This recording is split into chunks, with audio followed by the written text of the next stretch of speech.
Teófilo odiava o cinzento. Não o cinzento do céu de Neofer, nem o das ruas de lama fria, nem o dos rostos cansados que encontrava nos campos. Esse cinzento ele entendia. Era o cinzento da sobrevivência, honesto na sua fealdade. O que o irritava, o que contraía o maxilar e encurtava a respiração, era o cinzento moral. A história que ainda não tinha nem herói nem vilão. A verdade que dependia de quem perguntava. O facto que era real e destrutivo ao mesmo tempo. Teófilo queria que o mundo fosse legível, passar a vida inteira a tentar fazê-lo ser. Era jornalista da forma mais pura e mais inconveniente, não porque gostasse de escrever, mas porque não conseguia deixar de perguntar. Havia nele uma curiosidade que não era ambição, era necessidade. Como respirar, como comer. Teófilo precisava de saber, precisava de perceber, precisava de encontrar o fio que ligava os factos dispersos até que a imagem fosse clara.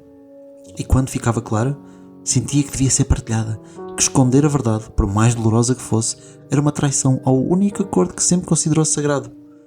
O acordo entre quem sabe e quem tem o direito de saber. Mas havia outra coisa em Teófilo que os que o conheceram bem reconheciam imediatamente. Ele ouvia.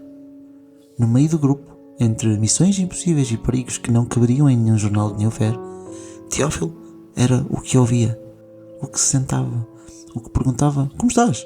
E esperava pela resposta verdadeira, não pela resposta fácil.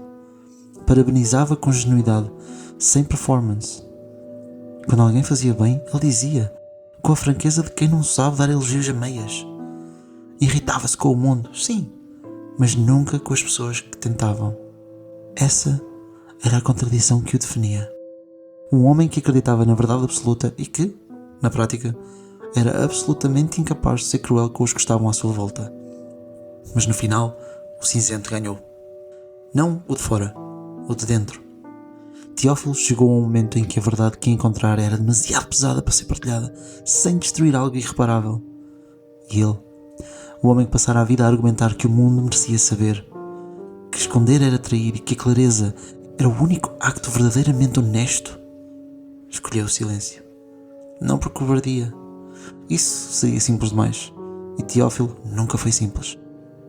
Escolheu o silêncio porque amava mais as pessoas do que amava os seus princípios. E percebeu, tarde demais para não doer, que isso era também uma verdade. Só que era a verdade mais cinzenta de todas. Nunca se perdoou completamente por isso. Mas nós perdoamos, sem hesitar. Teófilo, jornalista, curioso e incurável. O que ficava para ouvir. Que os que ficam aprendam com os que partem. Há homens que procuram a verdade no mundo inteiro e que no fim a encontram dentro de si. E essa é sempre a mais difícil de escrever. Teófilo escreveu-a mesmo assim, com o corpo, com o silêncio, com o custo que só ele pagou.